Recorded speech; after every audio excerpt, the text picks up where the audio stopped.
Okay, it's time for a throwback to the simpler days of Grotog. I get a lot of comments about the Grotog deck identity being a tempo deck. And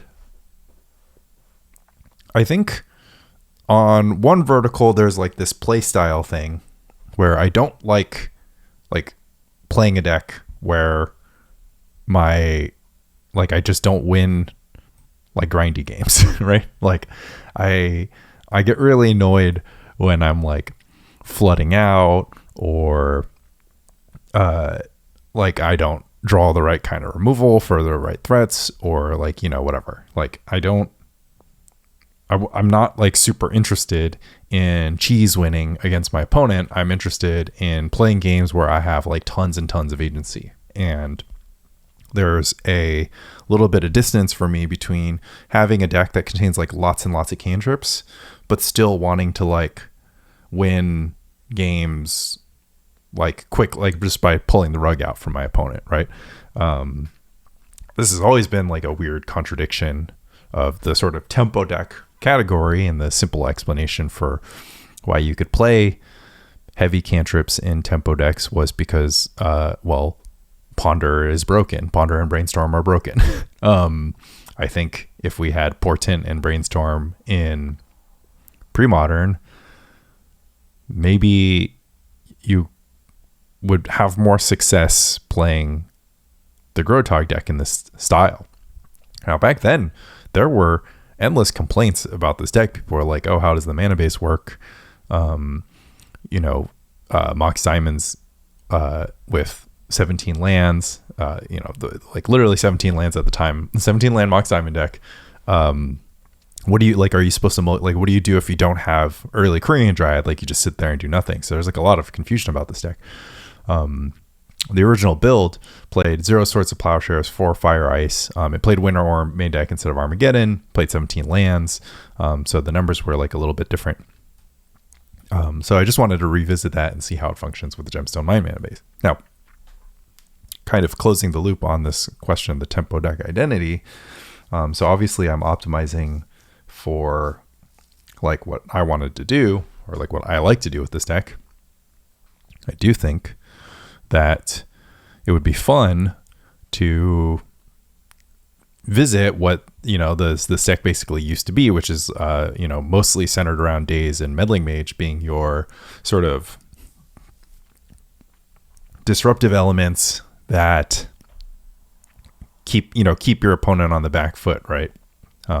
Meddling Mage and Daze actually do have a pretty interesting interaction, which is just that Meddling Mage is generally going to want to name their like inexpensive interactive spells, namely Swords of Plowshares, which is going to leave them with only the ability to cast their big interactive spells, stuff like Vindicate and Wrath of God.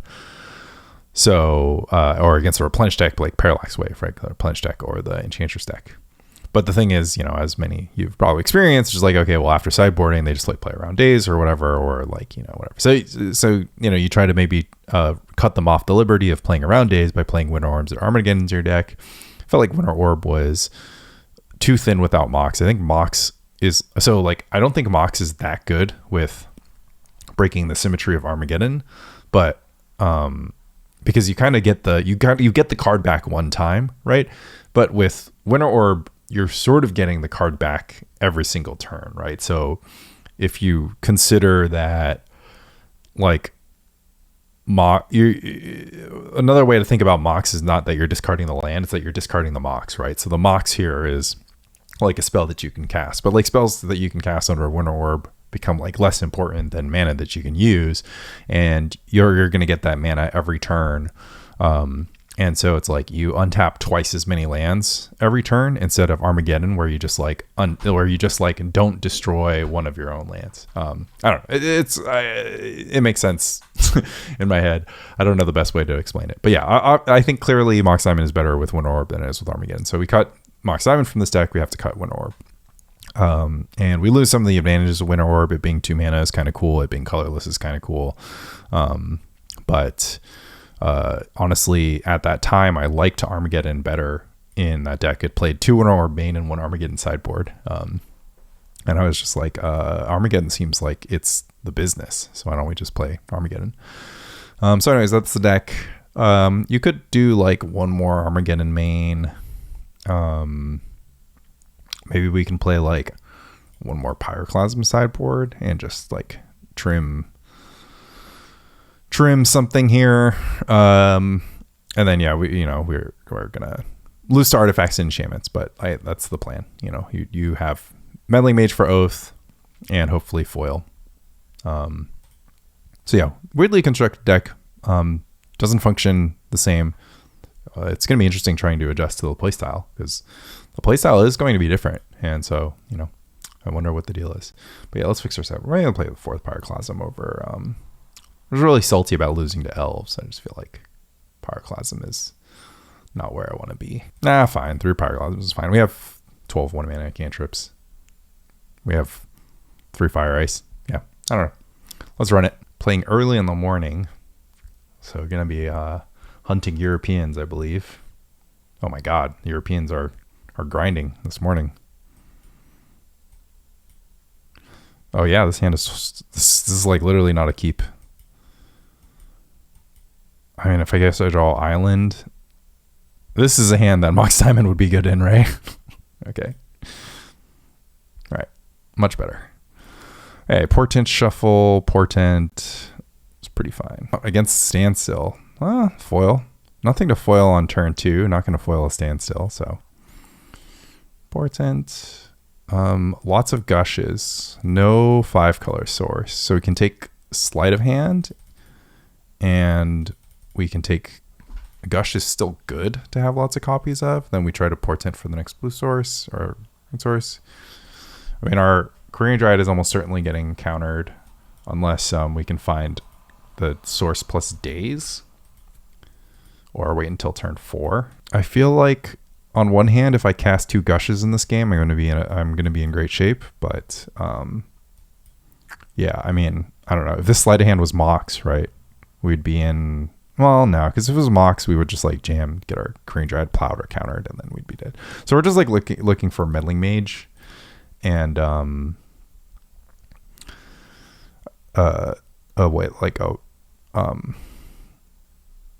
yeah, Meddling Mage named Plow, and then we're playing a little bit more of a real game here.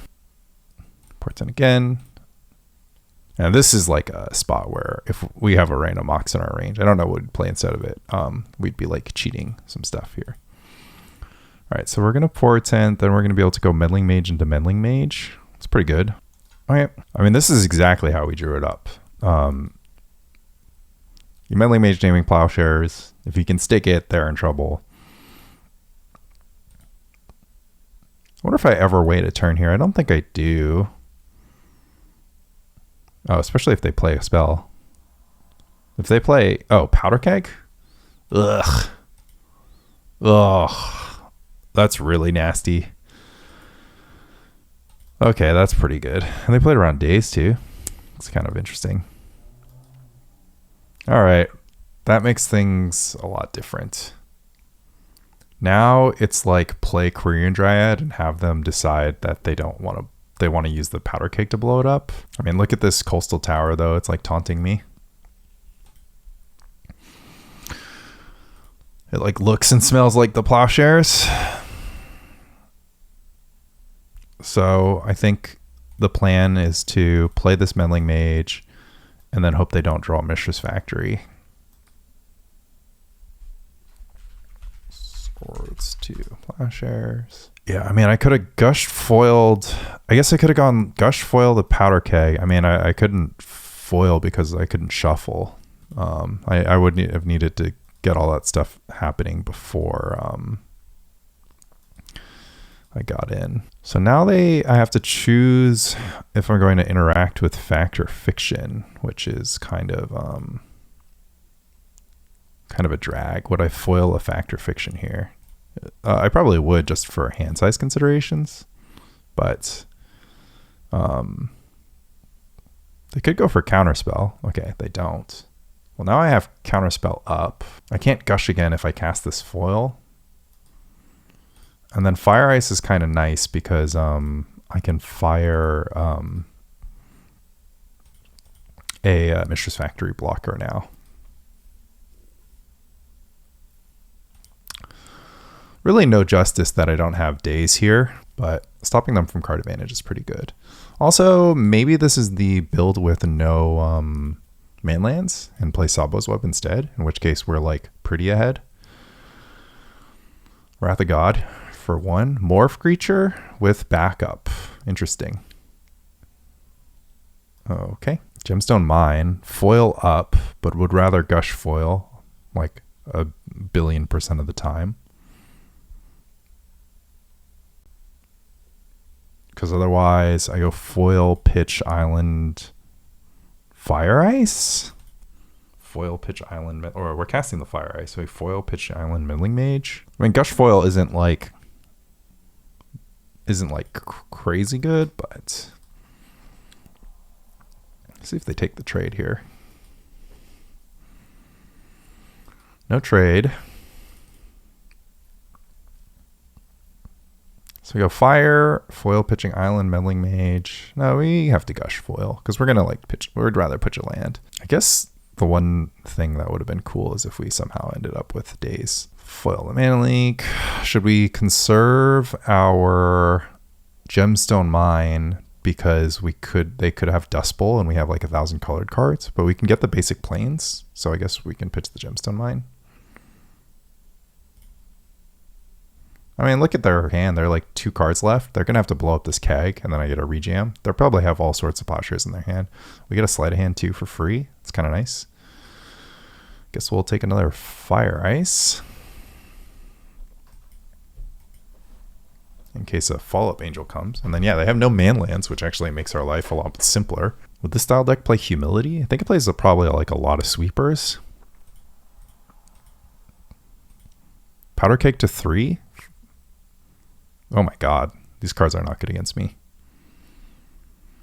Okay, so Powder Keg to 3. Now I have to decide whether or not I'm playing into Wrath of God. It's a little bit loose. And then the other thing is like I have to worry about, well, why don't we just Meddling Mage Wrath of God and then there's no way they play Chroma's Vengeance or Humility, right? This is feeling pretty nice, but I'm playing Meddling Mage against the creatureless deck, so that's normally pretty nice. I don't love Meddling Maging Wrath of God because it's like pretty easy to just counter Wrath of God most of the time, but it looks like these Meddling Mages are just going to go the distance. I'll take a Daze. Daze for Daze. All right, should we name... Oh, this is just like a Decree of Justice cycle, and then we get to blow it up, right? Okay, I guess that's why we play Fire Ice. They go up to 4 on the keg? What's the keg on 4 gonna do? Are they just all with I don't know. Oh yeah, you got me with the Sabo's Web. You got me with the Sabo's Web. All right. In for 4.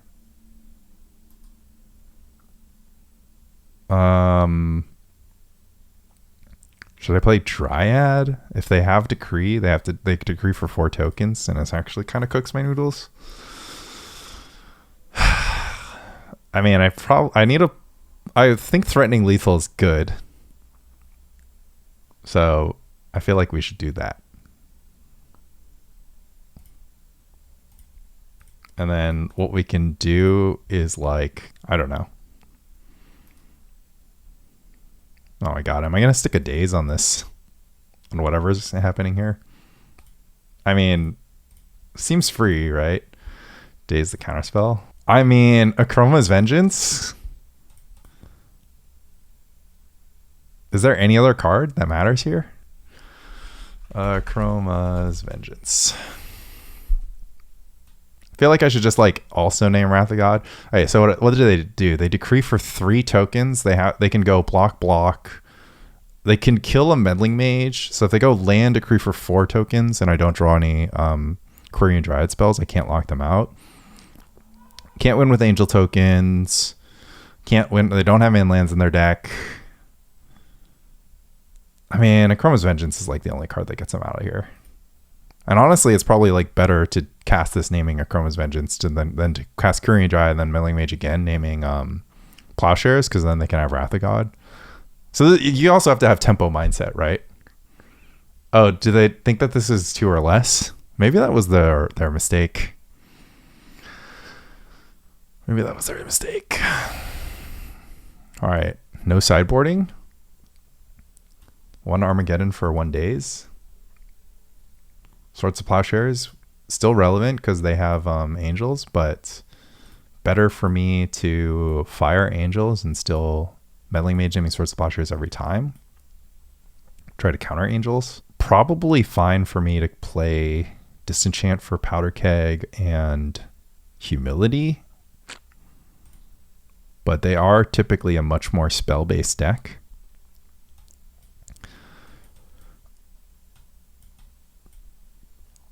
Kind of just want to have a mix here. I don't think you almost can't board to 0 Dazes. So Daze is basically like Duress, right? Counterspell can counter any spell. Daze, I can only counter spells they tap out for, right? And much in the same way, Duress, I can't like Duress a card on the stack. They have to happen to have it on their hand. So if I like Duress, I'm trying to stop Wrath of God, they top deck Wrath of God, then Duress is super bad. Much like if they have Wrath of God with 5 mana, Daze is super bad. But they're also like a super mana intense deck. I can like, if they're like casting their Factor Fictions and stuff like a turn late, that's like pretty good for me. If I Daze a Factor Fiction, it's like pretty good for me. So, and I can still like Ice Daze combo. So, and I can Daze in response. Like if they go for something, I can like go for Armageddon Daze and like whatever. Maybe they play Eternal Dragon. I think the sideboarding is fine. Just like a little bit of everything. Just a little bit of everything. A little bit of what we need. Powder Keg kind of blows against me. I mean, it always has. I remember playing this deck in the early days and getting housed by Powder Keg quite often. How's my clock? Oh, I did tank a bit on that, on some of those Meddling Mage sequences. I guess I'm like the slowest player ever. I don't feel like I'm that slow. Well, in person, I'm like much quicker. 1, I'm not talking about all my plays as I do them. 2, I don't know. This hand kind of sucks, but I guess if we happen to draw an island, we go Quirion Dryad Daze, which is kind of solid. Maybe I'll just opt for the island. Who cares about a Gemstone Mine counter? Okay, whatever. Never didn't have it. Did they mulligan? Yeah, they did. Okay, so they don't play Standstill in their deck. They play Powder Keg. Okay, let's go ahead and opt. Do I want a City of Brass? Probably not. I mean, the nice thing is I want to not blow up my planes with my future Armageddons, but I think Daze for Powder Keg is a fine trade here. And then this is sort of where you're like, oh, if you could have Mox, Quirion Dryad Daze, then you're like, I'm super goated, but I'm not going to be too mad. But I mean, I got to give it its due, right? If this Gemstone Mine was a Mox, well, we would have kept a Mox 1-lander with I mean, I happened to draw a bunch of lands, but if I didn't draw a bunch of lands, it would have been kind of a different story. All right. I have Counterspell now. Interesting. So I really want to try to engineer a spot where I can go Quirion Dryad Counterspell because they're on the mulligan, so that might just win the game.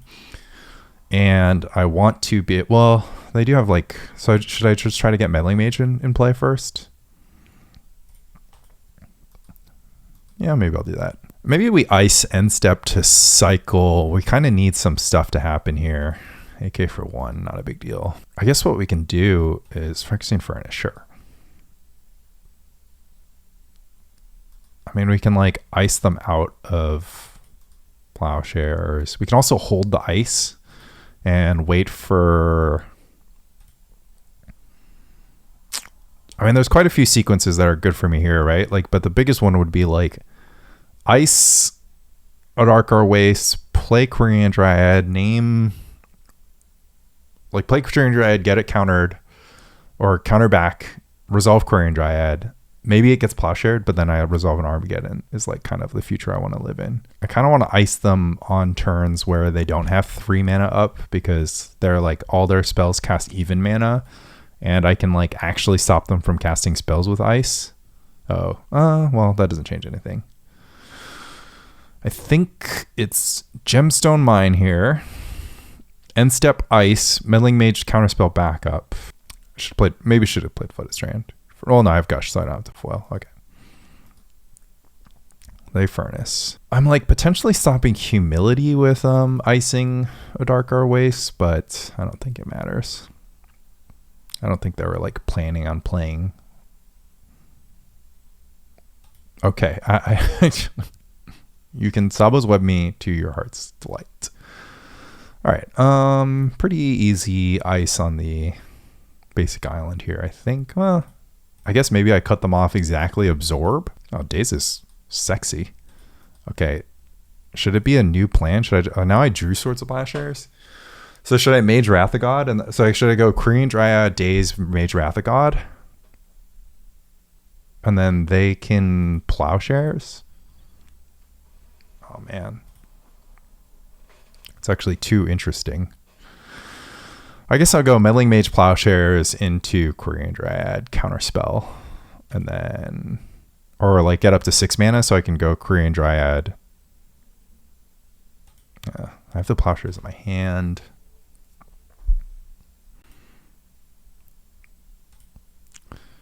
Still think it's always Meddling Mage Plowshares here. I could also start with Gush and be super greedy. I could go Quirion Dryad, Daze. Oh, Gush doesn't jive with Daze on this turn. I guess Meddling Mage can just do 20 damage here. I mean, this Daze Ice combo is disgusting, by the way. If you even care. All right, we're going to name S-words to Plowshares. And we can like counter Exalted Angel and then it's fine. I mean, right now it is a little awk because I can't kill Exalted Angel, but they can't kill Dryad, and Dryad can race Angel. Okay, I think they're dead. We also might be in like, I guess I could play Quirion Dryad and then just not counter if they counter it. Am I going to counter a Factor Fiction though? So I go Quirion Dryad, they Factor Fiction, and then one of their last cards has to be Wrath of God. And I could still Gush for foil. I think I'm going to force them to Wrath this Meddling Mage or commit a creature.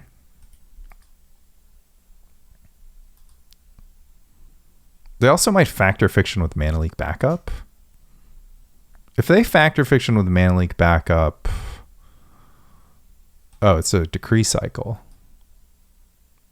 I keep forgetting about Decree, I must admit.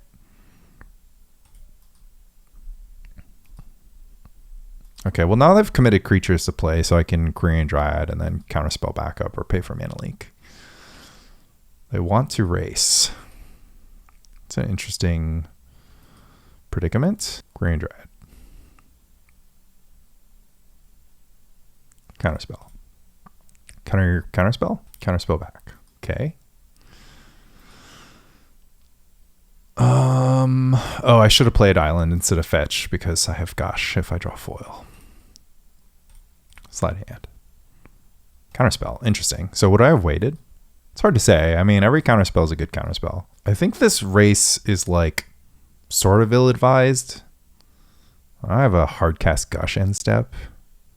I mean, I kind of just have to assume that I'm going to draw another Meddling Mage at some point, right? And also, like, my Meddling Mage might just die too. Like, well, then that's more, well, tempo. If we're gonna play tempo Grotog, we're gonna use tempo, right? Oh my God, Cycle Decree. Okay. Well, I guess I should have Pyroclasm. All right, so they get in for 7, and then if I have 2 blockers, I'm fine. I get in for 7. I go down to 5. I have 2 blockers. I'm not fine, so I need 3 blockers. Okay. But I could draw fire.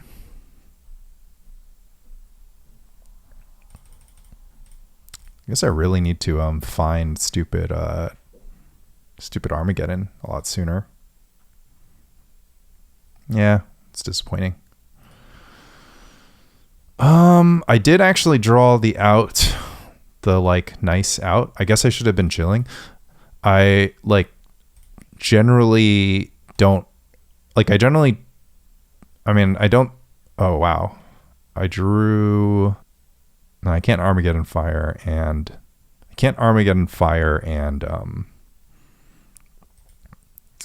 Meddling Mage. Start with Meddling Mage. You're gonna Impulse. Well, actually what I can do, I should actually just play Psychatog here, right? So I go Meddling Mage, I'll name, I don't know. I guess I should name Mana Leak.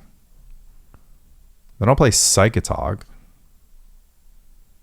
And they can only get in 4 damage. And then I can go Armageddon, Counterspell backup, or Fire. So I can go Fire Armageddon. Armageddon Fire, because they have to hold back stuff to, if I put Psychatog on the battlefield, they have to hold silver tokens back to block. So I guess I still name Wrath of God, because like an attack into Wrath of God is still, well, I mean, that has to be like a Wrath of God with Counterspell backup. I honestly think I just named Mana Leak here. The Impulse in response, I chose not to Mana Leak, because they know it's not, I mean, it just depends on if they're good or bad, right? Like, I assume that if they had Mana Leak, maybe they're just holding it back for a card that wins me the game. And if they Armageddon here, it's like on, or sorry, if they do whatever here, it's fine. Like, if they go for Wrath of God, like they're gonna lose their clock. They've used 2 decrees, and then I get to Armageddon them, and then that's like pretty good for me. Here, Mox Diamond would be good because I could Armageddon, pass priority to my big in combat so that they lose all their mana, and then, oh, they're just sending. Okay, so I think I'm dead to 3rd degree, I guess. Morph? Morph is fine. It doesn't change anything. Because I'm going to go Ice Counterspell. The only question is if they have the last decree. If they have the last decree, then I want to counterspell this. Well, they can't play Wrath of God. Or they can play Wrath of God. Well, then it's the same spot that I'm in. So now I beat Decree. Yeah, I mean, I beat Decree now, right? So I should probably do that. I do have 13, right? So this is 5 pumps, and then 5. When I lose these 2 cards, but I'm gonna have all this. Yeah, it's got to be enough. Well, how much do I need? I need to have a 9 power Psychatog. I'm gonna have at least. It's got to be enough. All right. I guess they could have Counterspell. What is happening? Why not? Like, why not play to win? Or, I mean, I guess they were playing to win by attacking and getting super aggressive. I don't know. That was a confusing match. The new blue-white control deck. Okay, well, we tempoed them, right? I mean, that's like a... okay, so this sort of maybe disproves my like whole like, oh, you know, you have to have accumulate knowledge in your deck because like, you know, we just kind of ranch them. But for what it's worth, we're playing... we got like Meddling Mage every game against the deck that's only cheap removal is Swords of Plowshares, and they don't have Mishra's Factory to block, so their only blockers are decree tokens. Battle. This is not a good Gemstone Mine hand. Not a good Mox hand either, but not a good hand, period. Sleight of Hand getting just Island getting just whatever into Psychatog. Foil is off forever. Counterspell is not that exciting. Fire Ice could be relevant. It would be my 3rd pip if and only if I find the island. I think it's just a mulligan. All right, this is like literally better. Double Daze from this spot is actually reasonable, but maybe the Armageddon can win the game. Hitting 4 land drops in a row is going to be hard with this specific hand. Well, I guess you don't have to cast Armageddon on turn 4 on the play. That's crazy business. It's actually going to be more like turn 5 after gushing, right? But if they're like not a counterspell deck, well, if they're a discard deck, they're going to discard my Armageddon. So, and the discard decks do be discarded these days. Yeah, there it is. Okay, no discard. Against Llanowar Wastes, do I blind name Pernicious Deed? Is it not going to matter? Am I not going to draw? Okay, I don't have to think about it for one turn. Okay, so it is Hermit Druid. Go ahead and Daze here for the reason that Daze would no longer be on after this Wall of Roots lands. All right, H-Feb against me.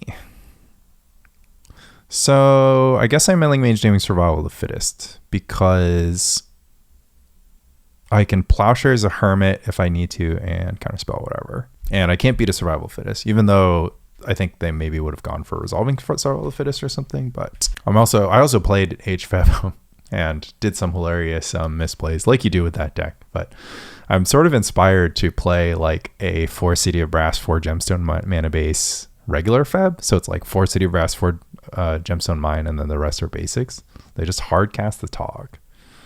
That does not matter. Also, if I Plowshares the Tog, they won't have Tog, and if they don't have Tog, they can't Hermit kill me, unless they know the secret ways with Battlefield Scrounger, which honestly they just like deserve if they have it. The Battlefield Scrounger secret ways are some of the coolest things you can do in Magic, as far as combos are concerned. This Wall of Roots, I'm not going to counter it, but I'm a little mad they have it because now it makes my Armageddon worse. I'm also not going to Plowshares it. All right, Psychatog is in. No blocks. Well, I guess if I'm no longer afraid of Hermit, I should just Plowshares the Psychatog because there's nothing left in their deck to Plowshares besides Birds of Paradise and Shapeshifter. And like I have like 2 City of Brass in play, so like randomly saving me 1 life is kind of relevant sometimes. Draw an island. Q Dryad. Not this turn. By the time I draw the island, I'll want to see the Q Dryad. Okay, so I have a mage on survival and they can't win with Hermit Druid anymore. So do I even need to hold up Counterspell? Guess I don't have to think about it. Mage or Dryad is in. We have an end step Cycle on Earth. Okie dokie. Another Wall of Roots.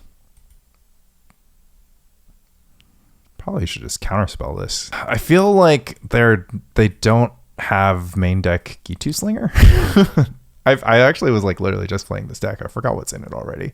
They don't really have space for anything here. Okay. Safe Counterspell. Okay. Now it's over.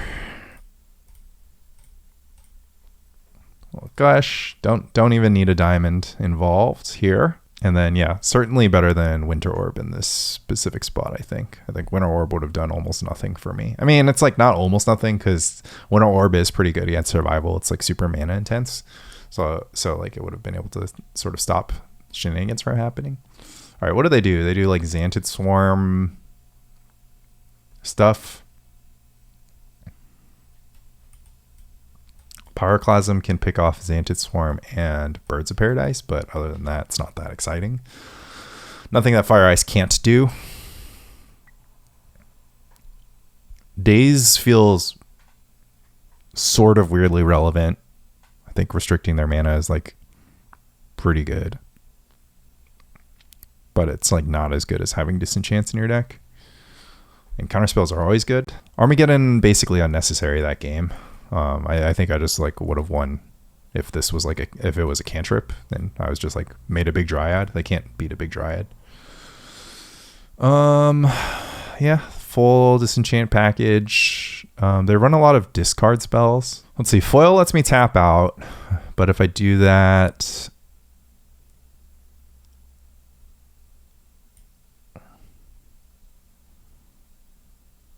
yeah, it's still reasonable. I think they can't go for Hermit kills though, because Hermit kills are like super bad against counter magic. You have to like protect them with like a lot of discard. Maybe I don't have to play that much towards the Plowshares. Just plowing Wall of Roots seems kind of like whatever. Well, I actually kind of do have to get through Wall of Roots though in order to get damage in, because I kind of need to be a little bit more beat down. Could board out a land. Should I board out Gush? I almost never board out Gush. I mean, if I just like Plowshares literally all their creatures, it's kind of okay. Like if I draw extra Plowshares, I always have targets. All right, cantrip it is. Seems dumb. Honestly, it's a mistake that's got me before. It got me in the challenge. All right, well, we can answer everything here. They can go Duress Cabal Therapy or Duress Survival. Then that would get me. Wow. Well, another Llanowar Waste into nothing. Portent Self, I have the fetch land. I kind of need a second. I mean, I don't need a second island, but I'd like a second island. Ugh. At what cost? I don't know, man. I kind of think I'd rather have a Meddling Mage or a creature, any creature, and some cantrips than island plus Ray of Revelation. Like, I would have loved the Ray of Revelation if I knew that. Yeah, I would have loved the Ray of Revelation, but it wasn't free. Might counterspell anything. They don't have anything. City of Brass, huh? Okay, well, getting 1 damage in a turn is probably not worth them possibly resolving something, I think.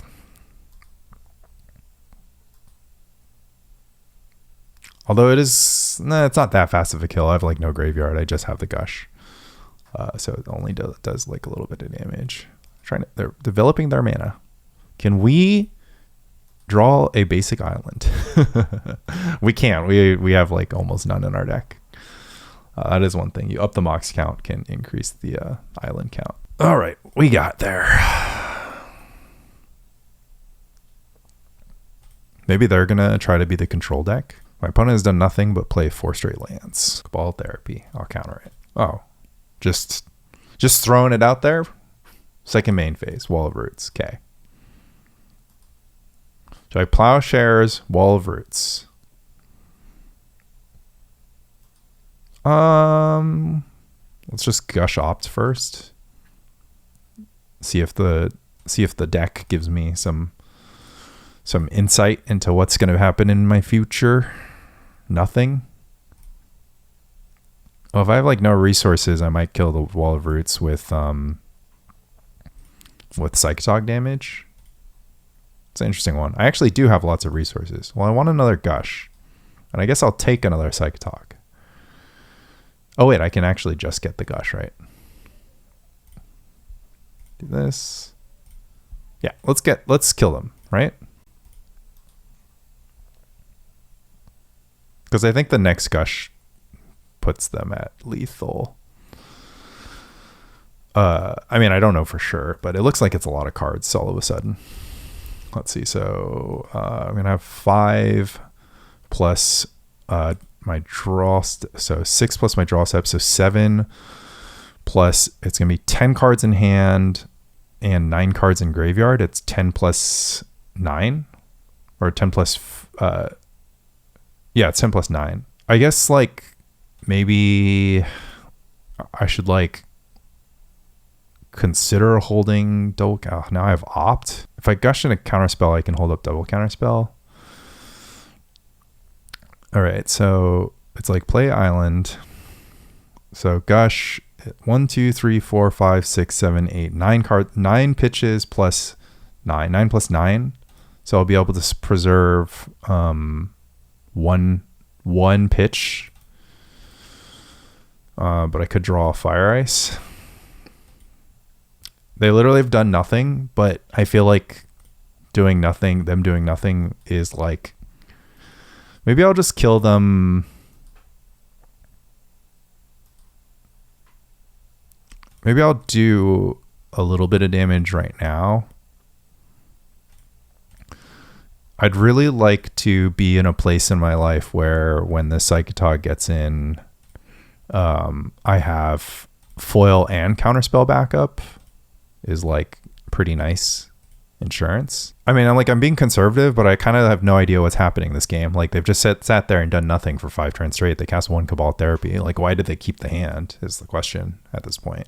It's like, surely it does something and I have to like be prepared for it. But like they also have so few reactive cards. Bird's Paradise. I mean, did you just draw it? It's fine. Flashback Cabal Therapy is also fine.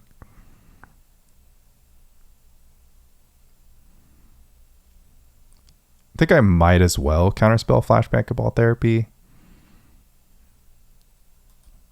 Okay, instead they're gonna do not that. I'll start by Gush. If we find Plowshares, Fire Ice, they're dead. And then we can also like Portent them. Figure out if there we have anything to worry about. Okay. Okay, that was pretty straightforward. Was it a tempo game? It was mostly like a they did nothing game. No, that was like a suppression game. I think the Meddling Mage was pretty big in game 1. So far, so good. Meddling Mage relevant in both matches so far. That begs the question, in my like AK version that I cut the Meddling Mages, do I want to bring them back in but also have like some of the support casts that I have in this deck, like fewer Swords to Plowshares and stuff? Okay, so here I can choose to hold up foil for precisely turn 1 Oath of Druids. Oh, this is my opponent's playing Burn. I happen to know their username. All right. So foil is not getting cast for a while here. And in fact, I'm probably just... Oh, Goblin Patrol, pay the Echo, huh? So that makes it... Ooh, Meddling Mage. I really need... I'm going to fire. I really need just more copies of fire, and I don't mind a Daze here. Okay, anyway, so for here you'd be like, okay, well, should I save my fire to try to 2-for-1? But you don't have to when you know that their first 1-drop is Goblin Patrol, which means that they probably don't have another 1-drop because they would just play the other 1-drop and typically try to play Goblin Patrol last. I guess it's like possible that they just want the 2 damage and then they're gonna go Mountain and play like a Mog Fanatic here. But I would probably Daze a Mog Fanatic even. Like, sure, their like 3 mana spells are like pretty good, but Mog Fanatic is actually super annoying. It makes it harder for you to like make a Quirion Dryad trade with a real spell. Here, hold up Counterspell for turn 3 makes a lot of sense. If they have Sulfuric Vortex, Pyrostatic Pillar, those are all things that are pretty scary. That is fine. My deck does contain creatures. In fact, my deck contains Psychatogs, which are pretty good against Goblin Cadets. So is Fire. Okay, we've Portent with the shuffle. My opponent is getting low on cards. Looking for Tog. Armageddon. Armageddon, both of us. Interesting. I don't think that's... Oh, I mean, I guess I could Armageddon no shuffle, then draw the follow-up land. Maybe that's good. So we go like Counterspell, or we go Fire Ice. So we only Counterspell creatures or permanents. Then we go Fire to clean up any remaining creatures. And then we go Armageddon, and we have... I mean, we can't cast Counterspell, though, because it'll force us to shuffle away the lands that we need. You do have to remember that you're just like very behind game 1 no matter what. So it's like not a bad reason to take shots. These are also the worst lands for me to have. I think it's too unlikely that Armageddon gets there. And this time I can't afford to main phase Fire Ice because they can resolve something good like a Curse Scroll or Sulfuric Vortex, and those cards are really good against me. Oh, another foil is pretty disappointing. I only have 2 in the deck. Okay, well, drawing 2 Fire Ice is pretty good here, I'd say. Okay, now we're at like kind of an okay life total. Again, City of Brass kind of taking its toll, but we're at a reasonable life total with a bunch of counterspells in our hand, which we can like live with. Can I find a Gush like to save my life? Ugh, a Psychatog has to do it though. All right, so we go Sleight of Hand Psychatog. I almost don't want to take the extra damage from Sleight of Hand. I have to let Incinerate resolve. There's worse spells that they can cast. I guess I don't. I guess I sort of no longer die to Pyrostatic Pillar because I'm only going to play Pup. No longer matters. 3 cards in hand. That's a damage potential of. I mean, they could kill me, but I think it's not likely to happen. They would need Fireblast's triple bolt, right? And then I can get out of that. Man, I really don't want to draw planes this turn, but I guess I kill my opponent because I don't die to Fireblast double bolt. And they die to Psychatog, I think. Seal of Fire is pretty comforting to see here. So should I Sleight of Hand to avoid damage? I guess if I Sleight of Hand into Island, I'll have double Counterspell up. I don't have 16 damage right now. I have 4 plus 6 is 10. With 2 cards in hand, I'm at a virtual 6. I'll go down to 5 if I... so we're kind of in the same spot, but if I draw Island, I'm really good. Or if I draw Gush, I'm obviously golden. Okay. Okay, now the game's over, right?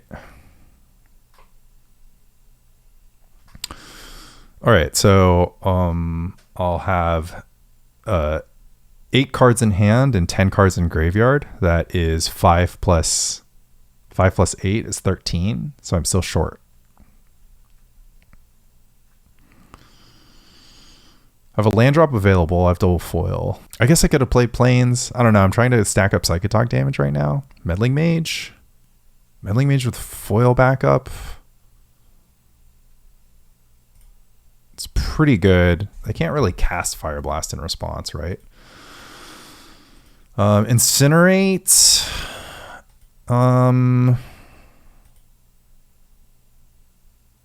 If they go Incinerate Fireblast, so I just go foil. I think this first foil is okay. Go foil, Counterspell, have foil up. Ugh. Don't I just like kill them next turn though? Because I'll have lethal damage. So I'd rather Counterspell. Counterspell a spell if it's lethal. So if they Incinerate me down to 5, then I like double pay City of Brass. They could kill me with Barbarian Ring if I use Counterspell. I could Counterspell to save 1 life.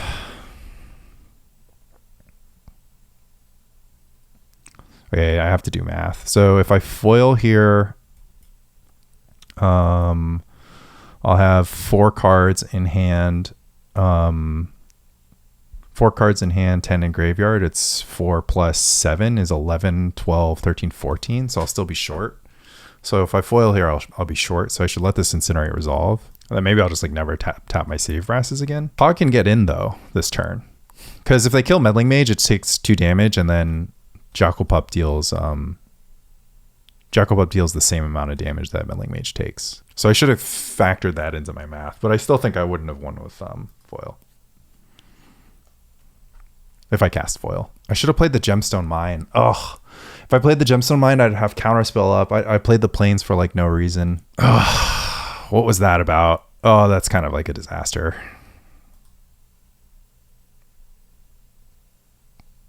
Seal of Fire. It puts me very dead to exactly Barbarian Ring, but now I have to try to kill them. 1, 2, 3, 4, 5. I mean, I screwed this game up. Damn it. Let's see. Foil, and then I'll have 4 plus 7 is not enough. I could Counterspell, just go down to 1, so deal the same amount of damage to myself. It's like whatever. Okay, well we just have to play this game like we're meant to play it. We have to clean up from this spot. But yeah, there should be a Gemstone Mine in play, which is just kind of like my mistake. It's like actually huge different, right? Because it saves me some life. Fireblast. I guess I should foil this, right? Even though it's like a lot of Psychatog damage I'm giving up. Oh, I mean, I guess Counterspell, but then I'm like dead to Mog Fanatic and stuff. I mean, I could also Plowshare, get a bunch of damage in the Psychatog and then Plowshares it. Maybe I wasn't supposed to attack with Psychatog. It's kind of interesting. Should I go to 1? I go to 1, I have foil up at least. So I can like survive 1 extra burn spell if I go to 1 anyways. And then maybe my Psychatog damage will do the trick. I mean, I could have like let the Seal of Fire resolved and then just counter the Fire Blast. Counterspell. Well, that's not getting cast for a while. Again, I should have some Gemstone Mine in play. Oh my god. All right, 3 plus 8 is 11. So we're chilling for a turn. Daze? Gush?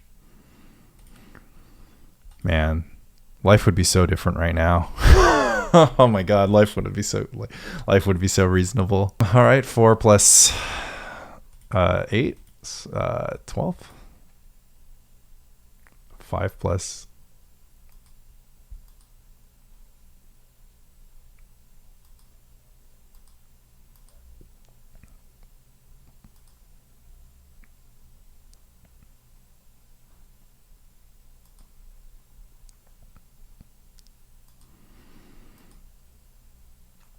Daze? Are you for real? Well, Daze is good. All right, 5 plus 10 is enough, but it's going to cost me everything. I could wait 1 turn. I could have Daze up. Oh my god, remember when this was a Gemstone Mine? Okay.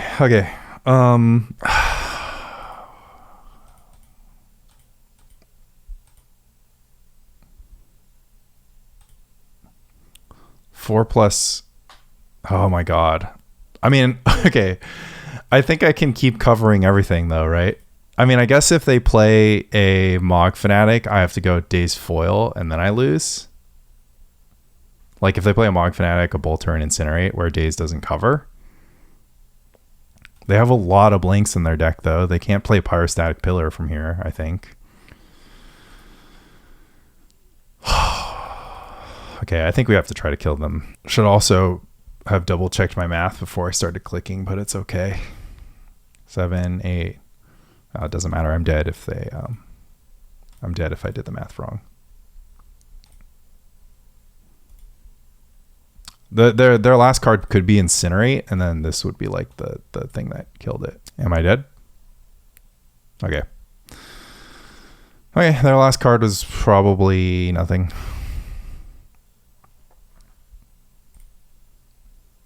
Well, we won game 1 against Burn. That's pretty good. Then we get to do this, and this, and this. Okay, so we don't want to play lots of foil, and we basically don't love playing tons of creatures. How do we do this? I guess Daze is worse against their specific builds because they play a lot of 1-drops. Oh, and I want Disenchants for Pyrostatic Pillar. I mean, I guess I have these for Pyrostatic Pillar, so I have Disenchants just for Curse Scroll. You can also board out cantrips. It's kind of a tough call, though, because cantrips can help get you to Psychatog, which is, like, kind of crucial to winning the game. So, like, my 4 Psychatog build, I feel like I can board out cantrips. My 2 Psychatog build, I feel like I can't. I want to note that my 9-island deck is casting Gush less often than I would like, but like it's still sort of casting Gush often enough. All right, let's go down to 1 Disenchant. I think I know that they have. Do they have Mishra's Factory? There's a lot of Burn players in the Burn Discord. This is one of them. Everyone likes to play a little slight variation on the build. I think counterspells are better than Daze. I think Counterspell might be better than Disenchant.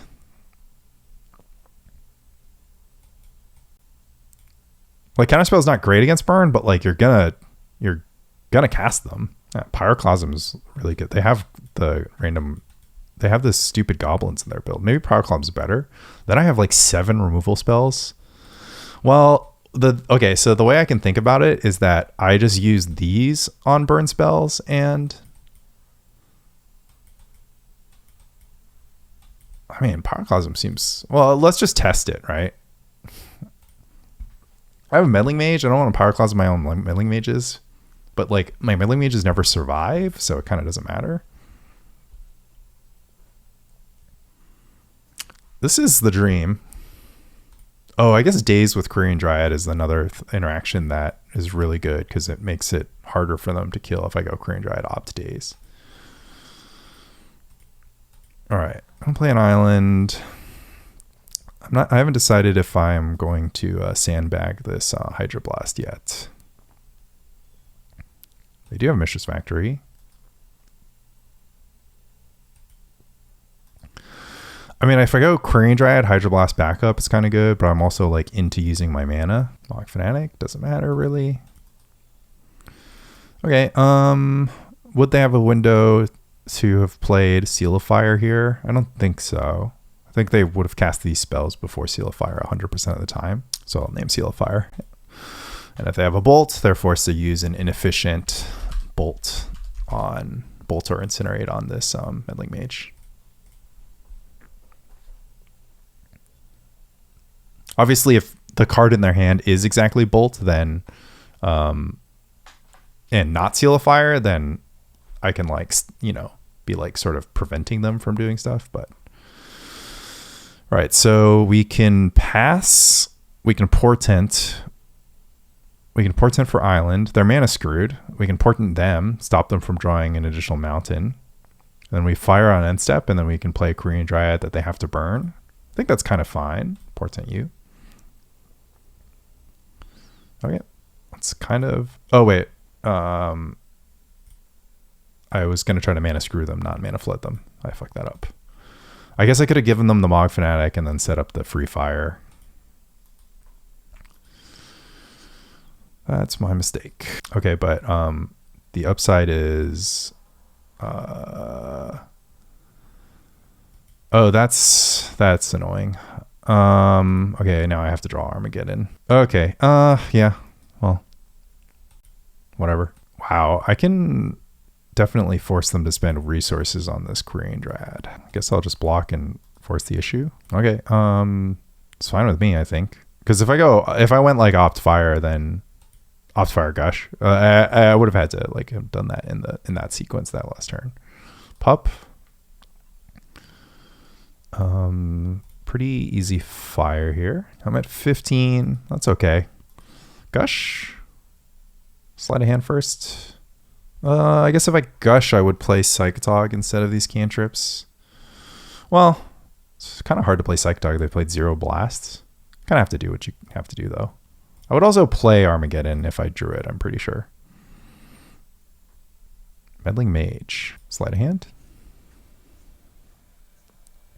Pyroclasm or Flooded Strand? I guess the answer is Pyroclasm. Would have wished this was Disenchant, knowing that I'm facing down a Cursed Scroll right now. All right, we're going to name Seal of Fire. Have they played? Oh, they played a Seal of Fire already. They have the Cursed Scroll in play. Basically just doesn't matter. I mean, I guess I could name Pyrostatic Pillar because that's like a card I don't want them to cast. Oh man, Pyroclasm would be super reasonable if it was Daze here, I think. Or obviously it'd be very relevant if it was stupid Disenchant. I mean, I'm kind of flooding. Grim Lavamancer. Okay, well, that's unfortunate. Opt. Pretend that I could draw a Daze. Draw a Portent instead. Maybe we should have Portent myself. It would have stopped me from flooding this turn. Yeah. Okay, mistakes were made. Okay, mistakes were made, but we do at least have Gush, Hydroblast, Portent coming, and maybe we can bait a... should I attack? I feel like attacking, then they attack back, but that's kind of like the same.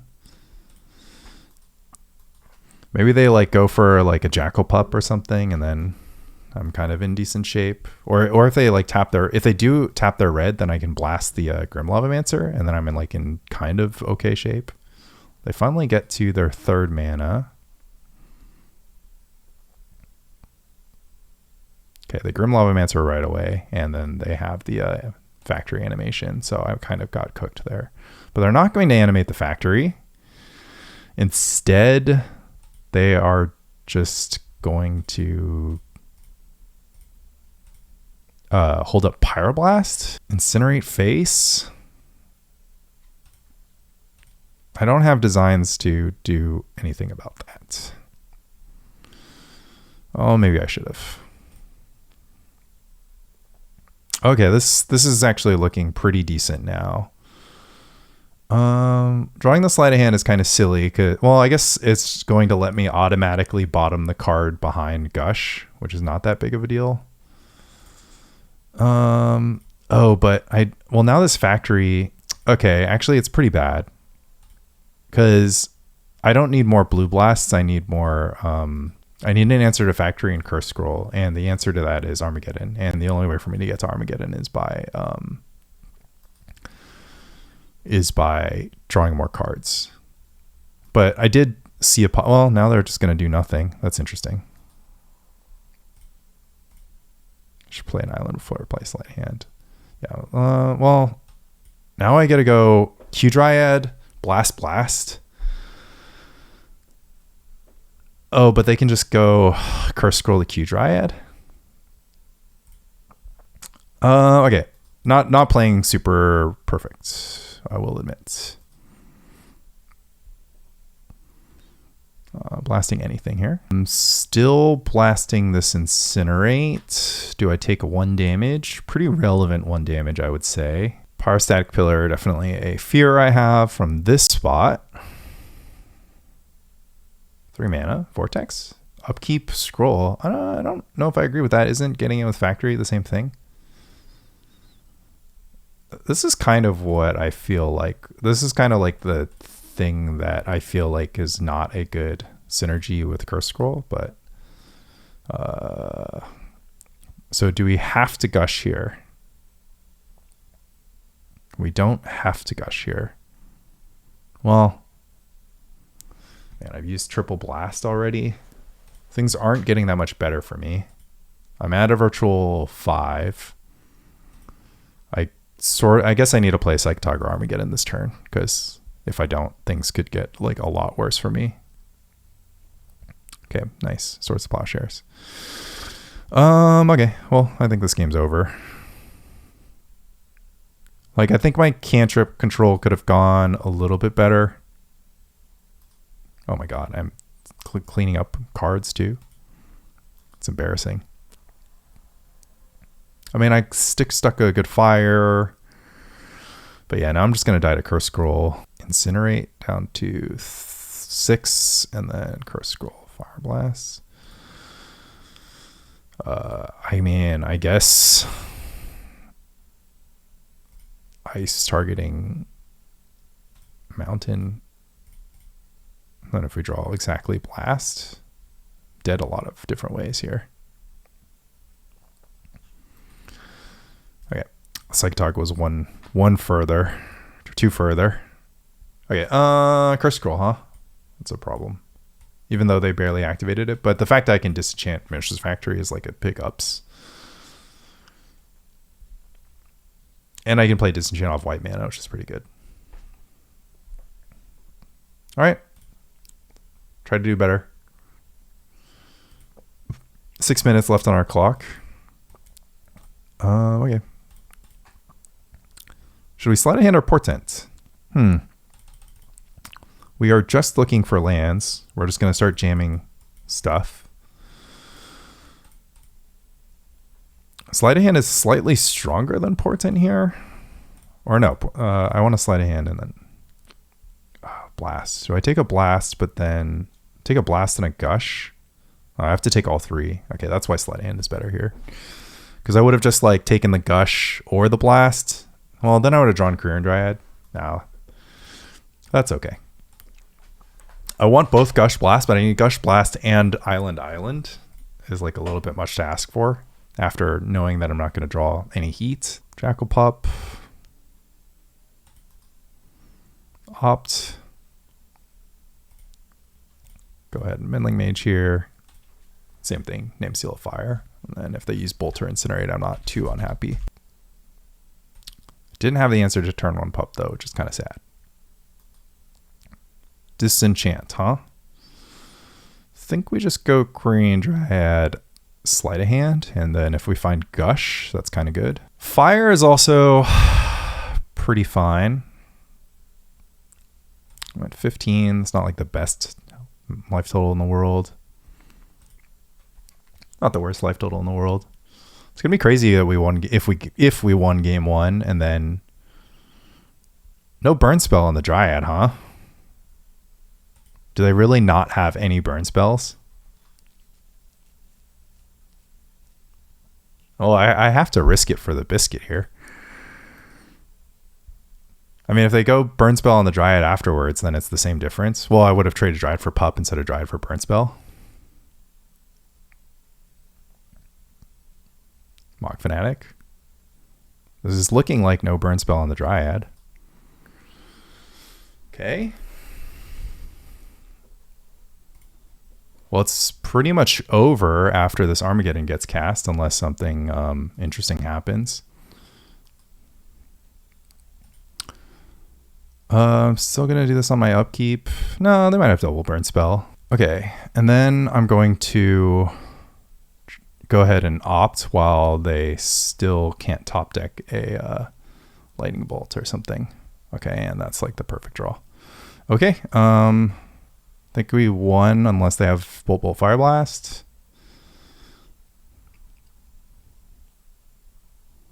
Grim. Goblin Patrol is super dead, my friend. Super dead. All right. Gushing. Oh, I should definitely fetch an island just in case I draw 2 islands. I mean, I could still lose, right? They can Fire Blast me, and then should I Gush again in the Armageddon? No, I can Gush next turn. Like if they top deck Mountain, they're like in amazing shape. Their last card was Fire Blast. All right. Well, I'm not going to trade Quirion Dryad for Goblin Patrol here. Yeah, if they top deck Mountain, they're like literally going to win the game, right? Because they just go Grim. Oh my god. Life is not fair.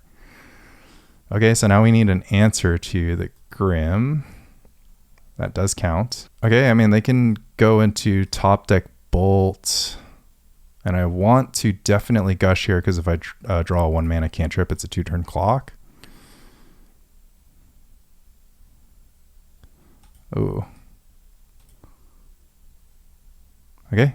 Fade Bolt for 1 turn, I guess. Nice. We got there. Get in. Okay. We won with the Quirion Dryad. Very unexpected, but basically they just didn't draw enough burn spells because they have too many creatures in their deck, I think. I mean, I don't know. They should have all Incinerates, Bolts, and Seal Fires, so...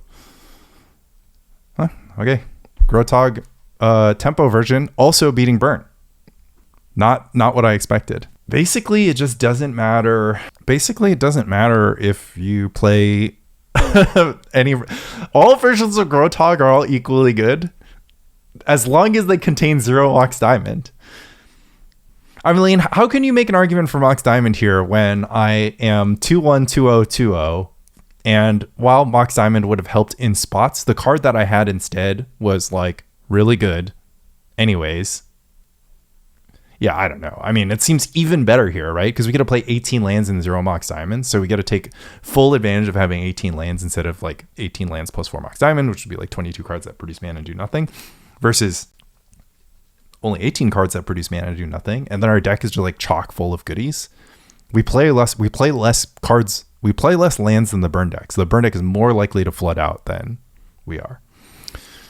We did top deck Hydroblast our way out of that last game, right? Because we would have gone like attack.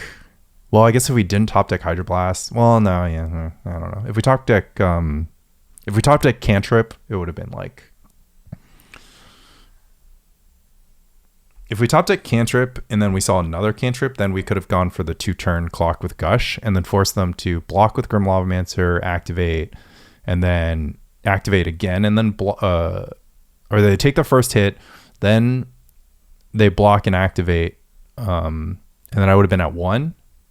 And then they maybe would have one more draw step because they would have had one block in. So a little bit of luck on my part, but I don't know. I mean, it was luck on their part if they top deck Mountain instead of anything else. It's like so good for them. So like their Mountain top deck versus my Blast top deck. Was I lucky against blue-white? I think I was like ahead of blue-white. I mean, I was lucky I drew 3 Meddling Mages. You kind of need to draw 2 Meddling Mages. You have to draw 1 for Plow, 1 for Wrath. Was I lucky against HFAB? I think they were unlucky for sure, but I also think, well, I don't know. Actually, it typically wasn't great. I haven't always been good against HFAB. All right, we're keeping this one and hoping Meddling Mage carries the day here because 4 lands is obviously too many. And then, yeah, this is like one of these spots where it's like, if I go Mox Meddling Mage, I'm just like, okay, well, what am I supposed to name? I've got a Mox Sleight of Hand Opt, a Counterspell or an Opt. Counterspell is almost bad with this specific hand, but I guess if my opponent goes like basic something that I just like don't know what to name, then I can just hold up Counterspell instead. They go Treetop Village. Oh yeah, I definitely don't know what to name with Meddling Mage here. Yeah. Okay, we chill. I mean, Meddling Mage naming Terravor is like super fine, but the problem is like this could be Oath of Druids, and then if I'm Meddling Mage naming whatever. All right, we got the Mox. We've got the Pitch, Wasteland, Sphere of Resistance. Ugh. We pretty much have to counter this, and then Meddling Mage Oath of Druids. Gush isn't bad. If they have Stone Rain, they pitch the Wasteland. I can't really expose the City of Brass because of Rishadan Port. All right, this is a tough matchup for every version of Gro, but I believe. I guess I could have opted first because if I drew Counterspell, then maybe it's fine. But like, I'm gonna like lose the race. Sylvan Library. I mean, I think from this spot, I could foil a Sylvan Library. Swords of Plowshares. Well, they actually can't remove Meddling Mage without Pyroclasm, which they only run 2 of. So Swords of Plowshares is pretty relevant here to clear blockers.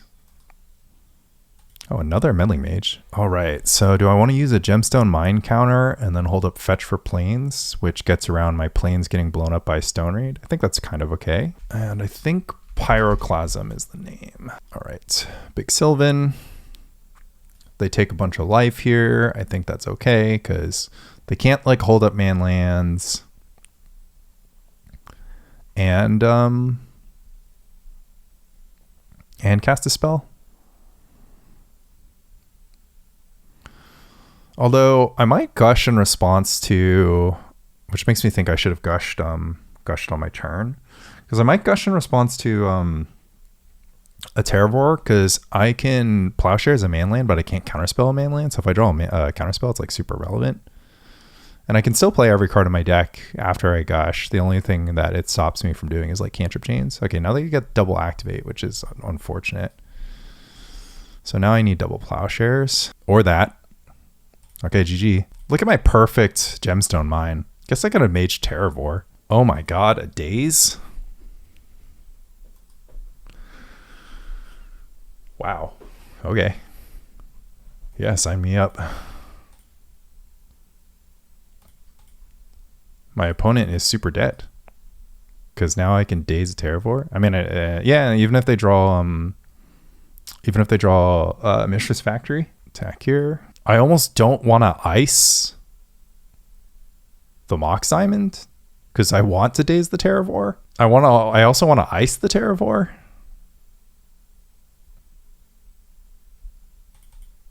Just like nothing that gets my opponent out of this. So like I just like I guess if I Daze the Terravor, it's like it just like literally doesn't matter. So ice the diamond, play Psychatog. Maybe they play double Terravor. So ice the diamond. Well, they can't play double Terravor. It's probably fine. I'll hold up ice because maybe Maybe maybe they play Rishton Port this turn. Not that any of that matters. The Meddling Mages will kill them, but I can also like ice manlands and stuff.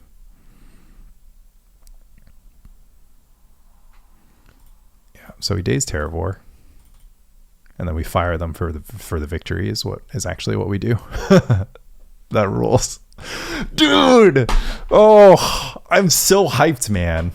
I am so hyped. How good is our deck? How good is our deck? Deck seems really good. All right, so now all we have to worry about is blasts and called earths. I mean, you pretty much almost can't play any counter magic against freaking Sphere of Resistance and co. But like the upside is that, and like counter magic is like not even good against Call Herd anyways. Like my plan should just be to blow it up instead of trying to counter it. Daze is pretty bad though. They always have extra mana. The only thing Daze is good against is countering Stone Rains on my islands. But on the draw, I can still Daze a turn 2 Sphere of Resistance that doesn't have Mox behind it. So I think I'm still fine. Oh, I guess Fire Ice does nothing. Okay. I mean, it doesn't do literal nothing. It can kill a Mishra's Factory, but I think it's like pretty bad. It does draw a card. And we'll play the 1 blast for their blasts. I mean, my deck is a lot worse against Wasteland and Port, but the problem is the diamond version is like also bad against Wasteland and Port because they can naturalize the diamonds. So like I have 0 naturalized targets, which is kind of sweet. But yeah, dying for a Sabo's Web here. Is blast for their blast reasonable? I mean, who knows? It could come up. I guess it's pretty thin. They really don't have a lot of red cards. Counterspell or Daze might be better. Or like the 1 Fire Ice. All right, so the goal is to keep lots of lands. Whew, all of them being non-basics is interesting and fun. I think we still keep this hand. It has a Disenchant. It's like very relevant. Portent, not an unwelcome sight. But yeah, this City Brass might just kill me. Who knows? Let's find some islands, please. None of these are islands. Let's see. So I could go Disenchant, Dryad. No, I need lands. Portent much better than Sleight of Hand there with that spread. Sylvan Library. A chance to disenchant the Sylvan Library before it draws cards. Should I take it? I don't think so. It's so much better if I can go Quirion Dryad and then disenchant an Oath. I think I'm going to lose to the triple City of Brass double Gemstone Mine draw here, though, is the bigger issue. So the kind of history of this matchup was like, initially people thought that Grotog was good against this deck because like Daze Gush is good against these cards, but turns out like Sphere of Resistance is like a giant pain in the ass. So then it kind of swung back in favor of their deck. Oh, I get a Ray of Revelation. And they didn't use the Sylvan Library. I think that's pretty good. And it takes my Quirion Dryad out of Bolt range, and then soon my Dryad will also be outside of Elephant range. So then I can blow everything up. And basically the like old thinking was like, oh, Mox Diamond is good against land destruction decks because they can't destroy it. But like, sure, they can't blow up the Mox Diamond, but they can blow up everything else. And then if they naturalize the Mox Diamond in addition to doing that, then you're like super cooked. So it turned out to be like, I don't know, not that good for this deck. And then the stats kind of bore out that way. Basically the Grotog was just getting repeatedly beat up by Red Green Oath Ponza. So but I mean, especially the red green version, they don't have answers to big creatures, so you could I mean, also you could just play Salva's Web in your deck. It's super good. But anyways, I basically lost repeatedly to Red-Green Oath Ponza with Grotog. But now we've never lost to Red-Green Oath Ponza with 0 moxes in our deck. We've played against it twice. It's like literally one of the worst matchups. I think it is the worst matchup for Grotog, and we've never lost against it with the moxes sack. Sample size of 2. I'm getting a little bit like I'm getting a little bit crazy. I actually can't believe how much we're winning with this deck, because it doesn't have accumulated knowledge, which is like, I mean, accumulated knowledge is so good, but we have 18 lands. 18 lands is like casting an accumulated knowledge for free, because you're going to draw like 1 less land by the time you draw 2 accumulated knowledges. So, okay. So in one bucket, you have a deck with 18 lands and Sleight of Hand instead of accumulated knowledge, generally speaking. Obviously, the AK deck has all the accumulated knowledge and 2 Sleight of Hand, but let's set that aside. Sleight of Hand instead of AK. Because I want to fit the mage. And now I'm like, okay, maybe I should fit the mages in the regular deck. So we, on an average span that you draw 2 AKs, drawing 2 Sleight of Hands and 1 fewer land, or seeing 1 fewer land, which is probably going to happen on average, 18 lands versus 20, and then you're looking at a lot of cards, probably going to happen on average. That's almost as good, and it costs 2 mana less. So it lets you kind of like continue doing your stuff anyways. So in a certain sense, playing fewer lands is like you already started the game casting a free AK for 1, right? Sort of. Or like free AK for 2. Like you're up a card. You're really up half a card, right? Because you need lands and material. So it's like AK drawing you a land and an Armageddon is much better than Sleight of Hand just drawing you just an Armageddon, right? But damn, it's pretty interesting how good things are going. And also basically surprised that I had like this thesis that Meddling Mage doesn't deal a lot of damage. And like our Meddling Mage has gone to work against Burn is the one spot where I much prefer to play for Psychatog strategy, because I think we got lucky with that like super Dryad of just like catching them with no burn spells in their hand. Like when does that ever happen? You know, it's like it's just really unlikely that you resolve a Dryad and you make it a 4/4 before they like find some burn spells. Plus maybe they cut the pillar from their deck, but we like dodged Pyrostatic Pillar like the entire match. That's kind of good for us. So yeah, I don't know. Yeah, these are all cards that I'm relatively okay with seeing. Or you to look like a Dreadnought deck for a couple turns. Island, Swamp. Duress. Against Duress, I will opt because I want to draw.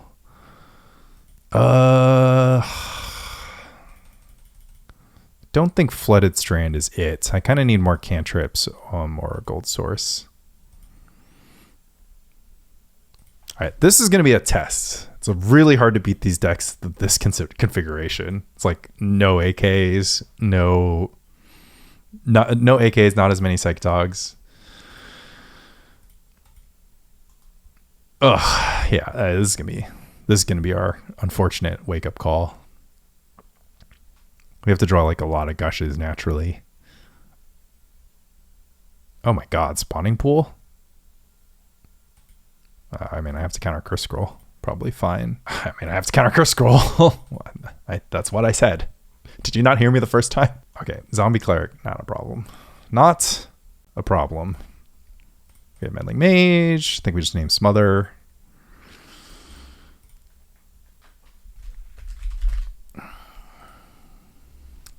Yep. Spawning Pool, huh?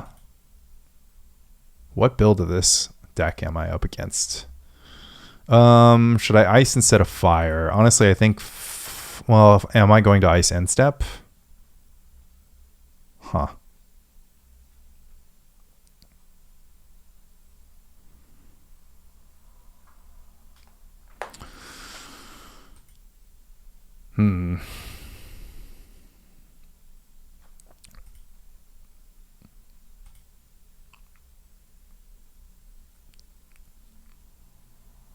I really need to draw out of this rut, but I don't want to like ice, get to rest, them take a good card if I have it. It's pretty tough. I think I need to get something going here. Drawing a card is so weak, but I think I need to get something going here. Like I'd like to have more fire available for sure, but especially like against Withered Wretch and Hypnotic Spectre type stuff. But yeah, I don't know. Ugh, man, I have no Call to Hurt either. There's so many cards that would be like pretty good. Another Withered Wretch. I mean, that's exactly why. Okay, Meddling Mage. Do my Meddling Mages get better? I guess I can Meddling Mage naming a relevant creature. They've gone through 2 curse scrolls. I can Meddling Mage naming Cabal Therapy. I could just like trade for the board straight up. They pretty much would have cast all their spells. They had the opportunity to cast all their spells. So I just need to fight against need to just fight against some haymakers, I guess. But I also don't know what they have. I could also just like Meddling Mage naming Smother again. I think that's fine.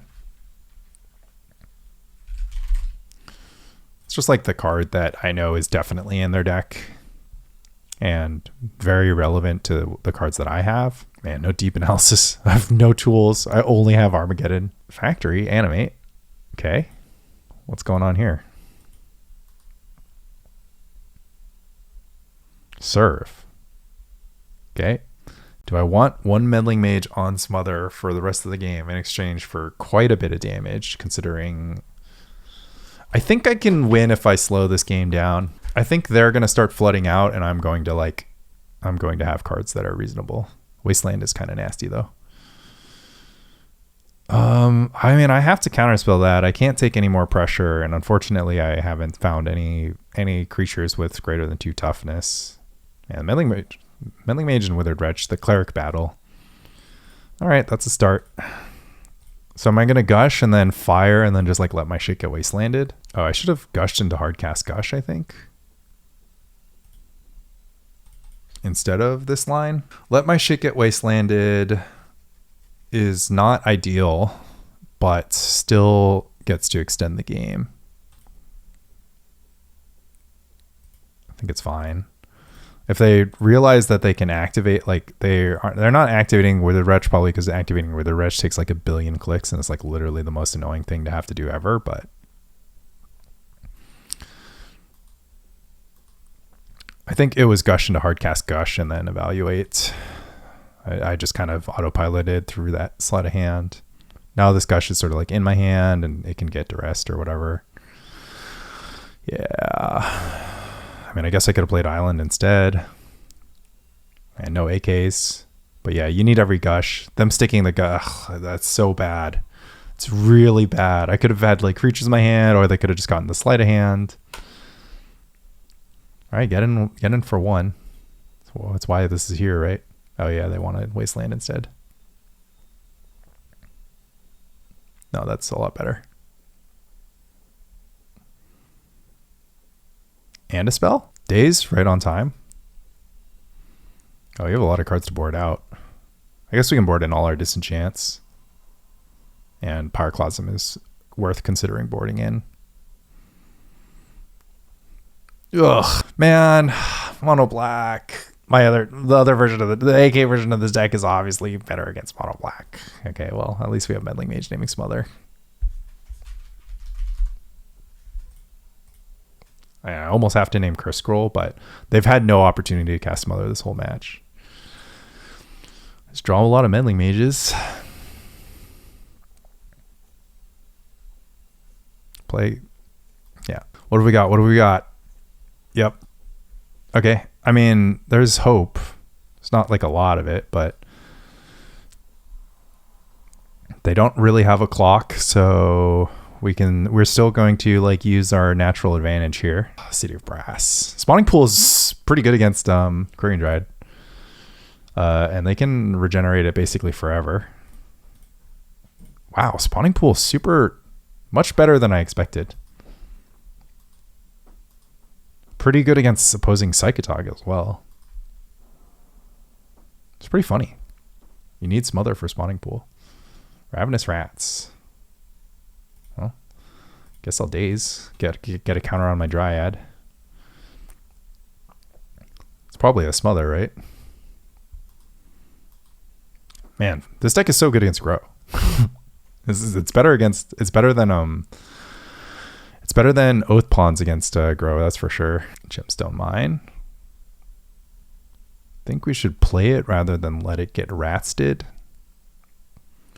So is it worth trading 2 damage for 1 to 2 damage here?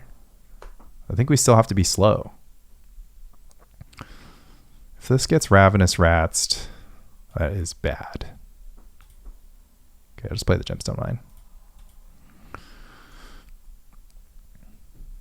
I mean, they don't have the Smother. They just have Edict. I was off on my mages by a little bit. Maybe they're like 2 Edict, 2 Smother. Edict is an interesting choice. Yeah, okay. I'm glad I played my card. Yeah, the spawning pool gets to hold back the Quirion Dryad while the Ravenous Rats can attack back, so we're at a stalemate. Also, I'm flooding out. I have 18 lands in my deck. I fetched one time to thin. I have more lands than my mono black opponent. They typically run like 22 lands. Oh man, if I cast that Gush, they would have addressed the Sleight of Hand, and then I would have been 1 card deeper. Wasteland. Good for them. Waste the City of Brass, why not? Actually gets a card in my graveyard. I'm okay with it. Okay, Swords of Plowshares is progress.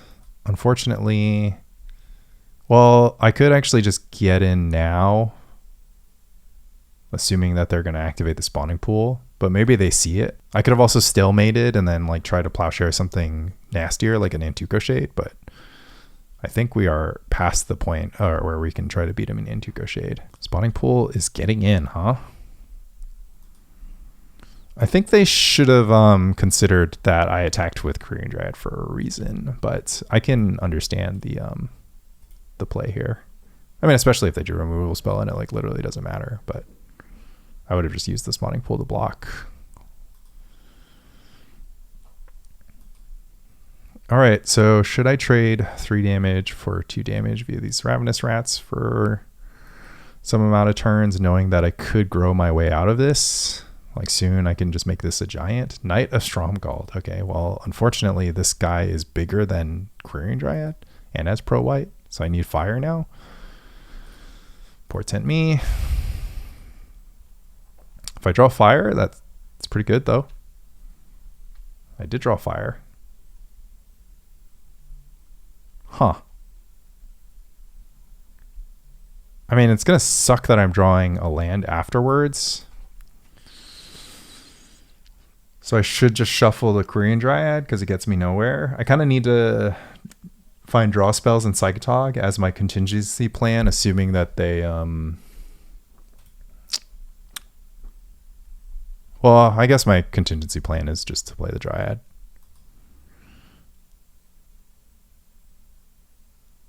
And then maybe I draw like a future Portent here. I mean, right now we're going to win the race. So it's kind of okay. It's actually not bigger than Quirion Dryad too, for what it's worth.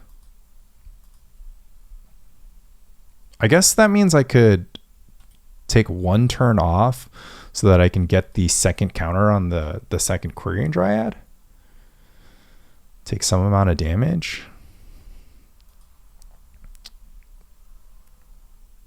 Oh, they're going to hold back as a chump blocker. 1 Ravenous Rats. Okay, let's just see what they do. If they don't put any activations into this, then it's going to be an interesting choice. Okay, so if I take 5, I go down to 6, but then I have a 5/5 and a 2/2. Alternately, I don't take 5. I think let's fire. Like basically the thing is this card is something that I can ignore and I can't ignore and Antuco Shade, but also I'm never going to be able to fire an Antuco Shade, so it kind of doesn't matter. And the thing is, this Dryad is like, their job is going to be to die to Diabolic Edict. So maybe my extend the game thesis was still basically correct, but this game is still very losable. Interesting. They're taking the offense. What have they got? Nothing. Potential smother. So now do I bluff attack with this Quirion Dryad with the one card in hand? I have to imagine their last card has to be like a Duress or a Swamp. Okay, they gave up. What are we going to draw out? City of Brass, Flooded Strand, Island. Wow. I mean, I feel like they should have gone for top deck removal. Maybe their only removal spell is Diabolic Edict. Maybe they got bored. But yeah, we were going to flood out. Okay. I think we're kind of lucky for that one. All right. Armageddon. Daze. Somewhat impractical, but yeah, pretty much impractical. Foil also quite bad. Pyroclasm, fine. Better than Counterspell? Question mark. Probably. If I Counterspell a removal spell once, it could win me the game. Pyroclasm is so good though. Because a lot of times they're going to play a lot of Withered Wretch. But I'm also going to like trade Meddling Mage for Withered Wretch quite often. So I am going to run into the Pyroclasm Meddling Mage tension. Maybe that's fine enough. Hopefully we don't see any Phyrexian Arenas. Or if we do, we have Disenchant right away. Oh, I guess I have to worry about Dystopia. Very popular card in their deck. Open Duress. Take the Gush. Sad for me. I'll survive. Meddling Mage. Well, hopefully they don't Cabal Therapy naming Meddling Mage. I guess I could have thought about getting Plains. Flooded Strand. Close enough. Ritual. Uh-oh. Engineered Plague. Okay. Guess we got to get it done with mages. Gemstone Mine is not an unwelcome draw. It's interesting that they went for Ritual Engineered Plague, knowing that I couldn't Quirion Dryad with a follow-up spell this turn anyways. But I think, yeah, I would. I mean, maybe they don't have the third Swamp, but then they can still choose to do it next turn. Yeah. So now I have to play the do they have Dystopia in their deck game. Dystopia is like $1 billion card, both in paper and on Magic Online right now. So I could be like, oh, well, they're new to the format. They have a budget version. They told me in chat that they're new to Premodern. Okay, well, there's the Dystopia that I was thinking about naming. But now I can just like let this Dystopia hang out and play, and it doesn't like concern me too much. I just play a reactive game while they pay life. Like it's kind of like a it's like kind of good if they can get some pressure on and I need my creatures to block, but I also they this is redundant, right? Engineer Plague stops all my Dryads, so Dystopia then all of a sudden only stops Meddling Mage, and it doesn't stay forever.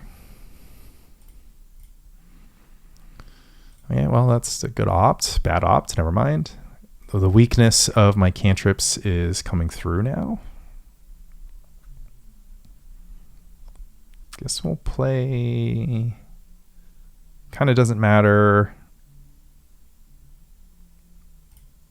Matters, I guess, if I draw Armageddon. Dystopia is just dealing as much damage as a Meddling Mage would. They duress. They knew about one Meddling Mage, but not the other. I might not play a... Uh-oh, what's this? Something big again? Graveborn Muse. That's big. That is big. I need a Plowshares pretty quick here. Plowshares, please. Ugh. Okay, Fire Ice does nothing for me. This is going to be like Portent for the next Plowshares. Ugh.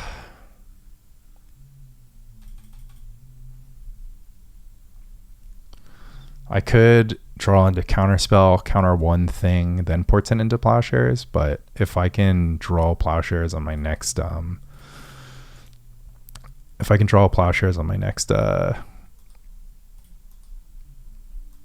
draw phase, that would be kind of nice. I guess I could have taken Ice Counterspell and then saved my Flooded Strand for my next Portent. Should I get Plains here? I think it's safe to get Plains. Maybe there's a world in which they somehow die to their own Graveborn Muse. Portent myself. Pyroclasm, double fire ice. Okay, I guess we're double firing the stupid Graveborn Muse. And then I'm going to be stuck with a stupid Pyroclasm with 2 Meddling Mages in play. What is my life? Ugh.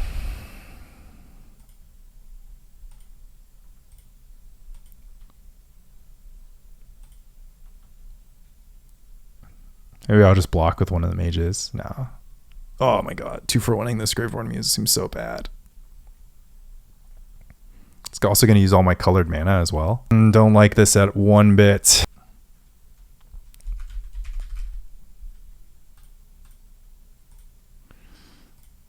Okay. We're just going to name Diabolic Edict and I think Dystopia. And then actually what we're going to do is we're going to double block the Graveborn Muse. Maybe not. If they attack, I'm not going to do it. If I had named Smother, then I could, but they could then snuff out me from the top rope. I could just try to race. I've got 2 fires coming. Maybe they don't think I'm going to get burned. They don't think I'm going to be able to burn them out. Spawning pool changes the math a little. Taking 1 damage a turn. Hope they die. Because like, in what world are we going to win anyways? Engineered Plague. This time they can name Human. Okay. I guess I have to play Ray of Revelation. That's okay though. Ray of Revelation is like actually quite good if this is what they're going to do. All right. The Engineered Plague strat. I joked about it. I thought it was bad. But it turns out that it's fine. I guess I'll play City of Brass in case the draw is Wasteland from them. I mean, it kind of doesn't matter, right? If they drew Engineered Plague, if they drew other good cards, like Graveborn Muse just runs away with the game, I think. Okay, that's why I shouldn't have played the City of Brass. Yeah. It's okay. At least... Oh, actually, I have a Pyroclasm coming. Does that matter?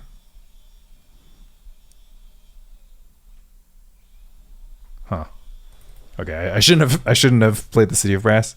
Well, it's complicated. I probably should have played the City of Brass as my second 5-color land. Because the problem is the Pyroclasm can't kill the Mishra's Factory. So I should just like let this resolve, let them animate Mishra's Factory attack, take it, and then wipe their board. I assume the last card in their hand has to be one of these cards or a swamp. Okay, nice. We got there. Boop, boop. Block here and block here. Okay, now we are technically stable. The only problem is that we have to draw Psychatog. Now would be a great time for them to flood out. I flooded out both games. I have 18 lands. I'm drawing half of them. Almost half.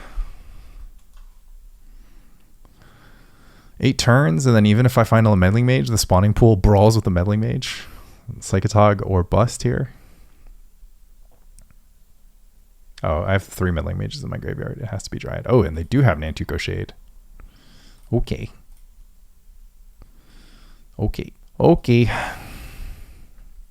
Just take my spawning pool beatings. Okay.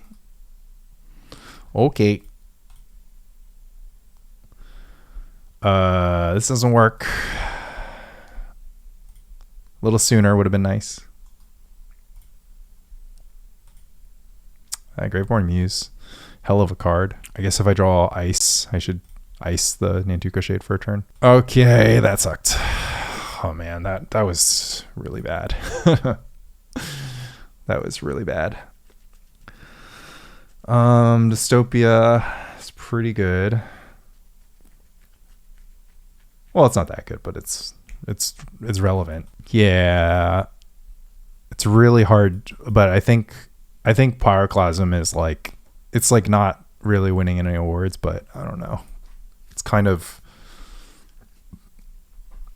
well, I just drew 0 sorts of Plowshares. I had like 3 creatures I needed Plowshares, the 2 shades and the Greatborn Muse, and I just the you know, that many turns of Greatborn Musing is going to be good enough.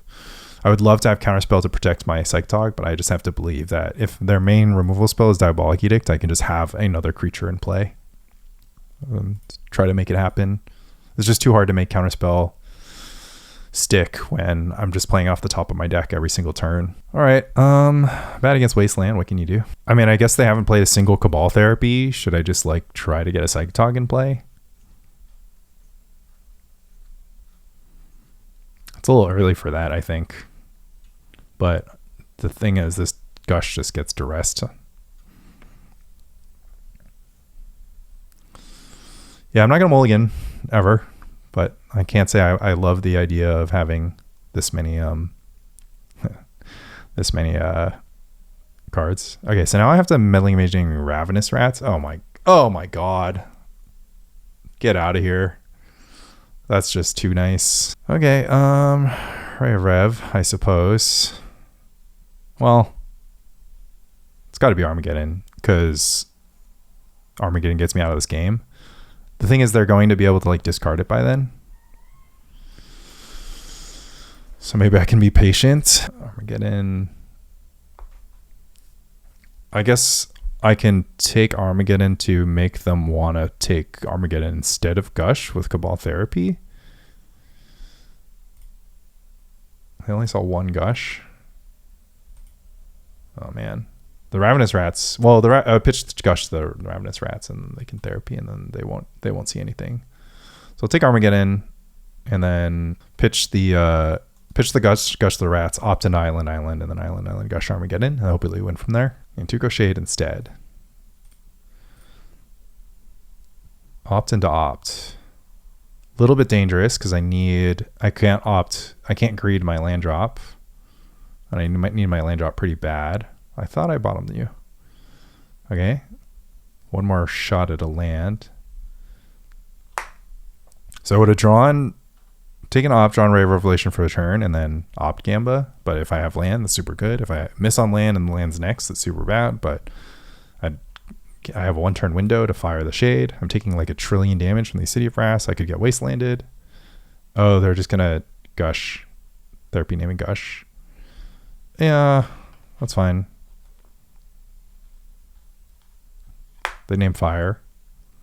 They can see that I'm not drawing the islands. Okay, that's one reason to opt at the end step, huh? Because they go end step opt or opt after the Cabal Therapy, know that they're not doing any, like I don't have to fire, and then I could bottom the Armageddon and draw Fire. Okay, well, that's fine, I guess. Hippie, just a pile of creatures, huh? Okay. I am dealing 2 damage to myself every single turn. This is bullshit. Ugh, my 5-0s. No interest in activating Mishra's Factory, huh? Is their hand all removal? Is their hand all like Withered Wretch? They're going to try to like discard Ray of Revelation and then do whatever. I believe we can like wait on killing the Knight of Stromgull, even though there's like a 0% chance they let themselves get owned by a fire. Plains? Literally not a good draw. At some point they're going to be like, wow, you drew a lot of fire ice. I'm going to be like, yes, I did. Pump? No pump? Okay, still have to fire. Have to preserve my life total here. I mean, at some point my Gushes just get Cabal Therapied away, and then I'm just like super sad. I really don't think we're winning this game. But on the bright side, they've only cast 3 spells. On the dark side, they have to be good spells, because they like the rest of their hand has to be good stuff because they missed several land drops. Withered Wretch, Hippie, Engineer Plague. Okay, that matters a little bit less. So they're going to try to brute force this Ray of Revelation. Okay, well, we have answers for Daze. Eventually we'll draw islands. They're in our deck, I think. Oh my god. they're going to use the mana to get a Graveborn Muse out. Okay. Tempo is going pretty good. Let's go ahead and Ray of Revelation this Engineered Plague now. I guess it's sort of the same thing. Well, we might double Plowshares next turn. I mean, I guess I don't want to expose it to random Withered Wretch for free, which is maybe their plan. If I drew, but at any point I could draw Quirion Dryad. But if I drew Quirion Dryad this turn, I would still have to be forced to Plowshares the Graveborn. And then also I can take 1 less damage through this line.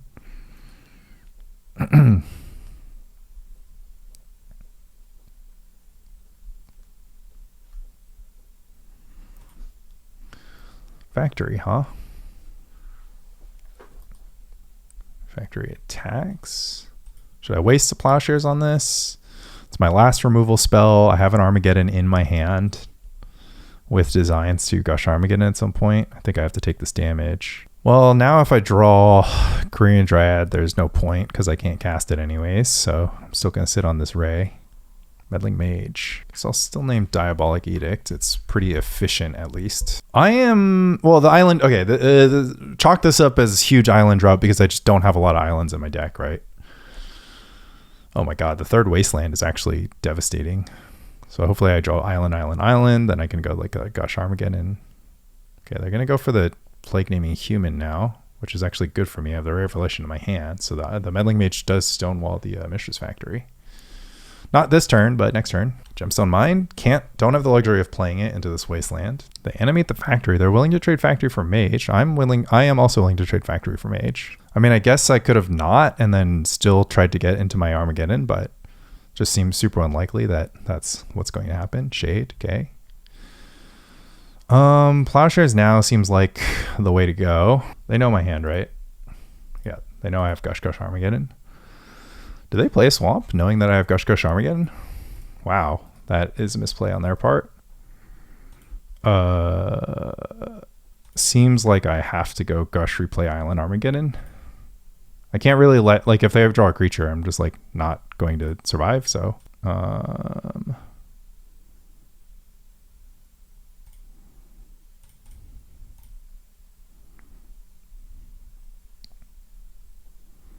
okay. Island, Sleight of Hand. For, I guess, Plowshares is better. Sleight of Hand. For Portent. No, for Island. No, for Portent. We'll just do a good old-fashioned regular Portent here. Oh, we don't have the planes anyways.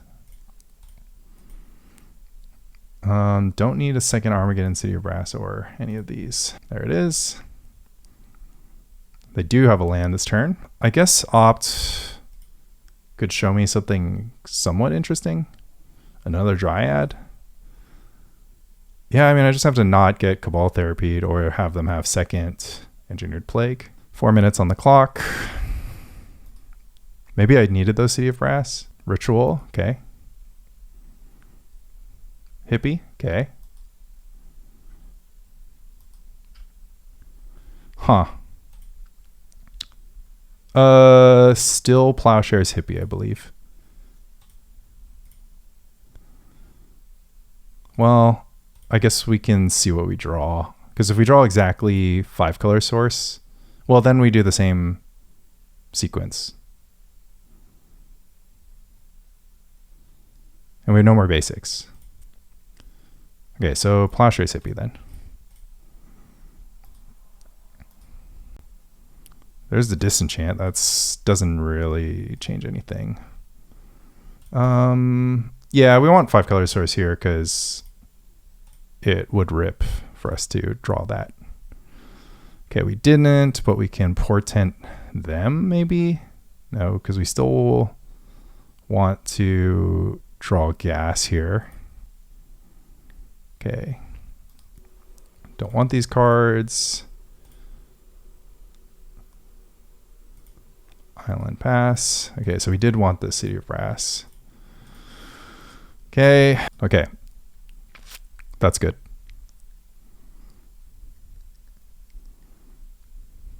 Cabal Therapy. That's fine. Meddling Mage. Interesting.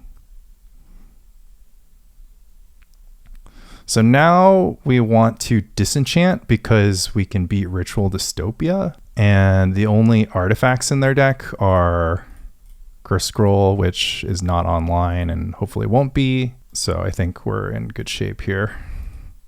Just playing Dryads. Oh, Togs are better than Dryads, huh? I guess maybe they're not better than Dryads though, because Dryads grow from the Tog. So if I play Dryad first, and they have to like have Smother here. But I think I might be able to kill them. I also don't have a lot of time. I should do some math. Actually, I don't need to. Yeah, let's just go ahead and start going crazy, right? Dryad. I think we won. I'm going to start exiling. I just need to not exile the Rare Revelation, which I almost clicked. There's like no... they have to go Ritual Diabol or Ritual Smother. This is taking forever, but I won't have to do it next turn, so I guess that's fine. So if I Gush, I'll have 5 cards in my hand, so it'll be 5 plus 3 if I Gush. I don't think it's going to be... So plus 8 on against plus 9. Plus 9 should do it. Yeah, plus 9 definitely does it. Clicking all day long. Clicking the last 30 seconds. Okay, 5-0. Wow. Wow. Wow. Okay. Wow. Grotog is just always unstoppable is the answer. It's just super good without moxes. Little 3-3 run in the challenge. My challenge competition was much harder. I don't know if that video is going to come out before this video. Challenge videos are a little bit longer. It'll take a little bit more work to edit. A little bit less hype. So I don't know what order they're going to publish, but I mean, did we Daze people into oblivion? No. Did we Meddling Mage people into oblivion? Sort of. I mean, basically, yeah. If you have Meddling Mage and like a lot of Fire Ice and Swords of Plowshares, like Meddling Mage plus like a lot of removal might make the manland problem go away. The Decree Fire Ice actually makes the Decree of Justice problem go away unless they have Decree of Justice for 4, which they typically don't have because you don't let them get to 7 mana. Our Armageddons were super online, super relevant, especially against mono black, but happened to be relevant against burn as well. Didn't miss moxes terribly much. Obviously, I mentioned them quite a bit, but there was still like a lot of spots where I'm like, okay, well, basically the mox slots are like 1 Gemstone Mine, and then the rest of these Gemstone Mines turned into islands, and then the 3 Swords of Plowshares, if you want to go back to the OG build. So yeah, this I think we definitely missed AKs against mono black, but we still won. But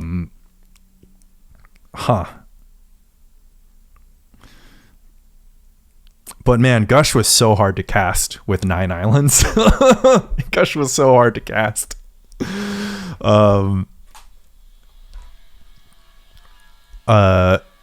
Yeah. Gush was so hard to cast. But man, this deck still felt good. And yeah, Meddling Mage felt great. Meddling Mage is super back. All right, sweet victory. Man, that's just freaking rules. You just love to see it. Man, this deck is, man, I'm so in love with this deck, but it's crazy that it's still good without AK. Like AK is just feels phenomenal. Maybe it's just cope. Maybe AK is just like not necessary. You just draw your gushes. I mean, this is like the Dreadnought version of this deck, basically, right? Because Dreadnought, the classic Dreadnought also didn't play AK. Maybe we become too AK pilled, and we need to go back to our low land count, full cantrip suite ways. I'm excited to see if I can play like one more island, and like, I don't know.